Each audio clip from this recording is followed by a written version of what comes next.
Kali ini aku akan cerita tentang asal-usul dan misteri hantu suster ngesot. Ya, hantu suster ngesot.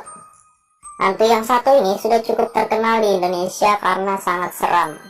Dan sesuai dengan namanya, hantu ini merupakan seorang suster dengan rambut panjang dan wajah menyeramkan yang mengesotkan kakinya di atas lantai.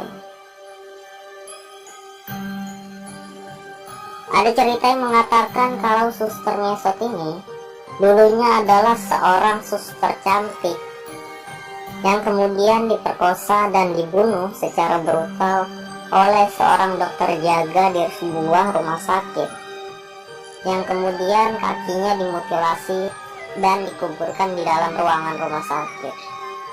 Kemudian arwah dari suster tersebut bergentayangan dan menakuti orang-orang di rumah sakit sampai sekarang. Dan konon katanya, jika kita berpapasan dengan suster ngesot, maka tubuh kita akan kaku dan tidak bisa digerakkan. Hingga sampai suster ngesot tersebut telah menghilang, barulah tubuh kita akan kembali normal. Wow. Salah satu kisah menyeramkan terjadi pada seorang satpam yang menjaga sebuah rumah sakit. Saat malam hari ketika rumah sakit sudah tutup, sang satpam yang saat itu sedang berjaga tiba-tiba terkejut dengan suara tangisan yang berasal dari dalam ruang mayat. Meskipun takut, tapi satpam itu akhirnya masuk ke dalam ruang mayat tersebut. Dan tiba-tiba suara tangisan itu malah berubah menjadi suara tertawa. Dan dari kejauhan tampak seorang suster ngesot mendekat dengan cepat.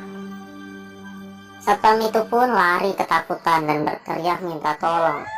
Dan untungnya satpam itu masih bisa selamat. Dan sampai sekarang, hantu suster ngesot ini masih saja bergentayangan dan menghantui orang-orang yang berada di dalam rumah sakit.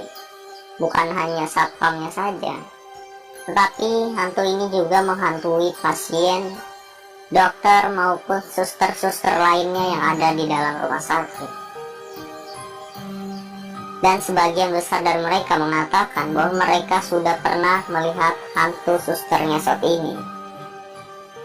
Tapi untungnya sampai sekarang belum ada korban jiwa, karena hantu ini hanya menakut-nakuti saja.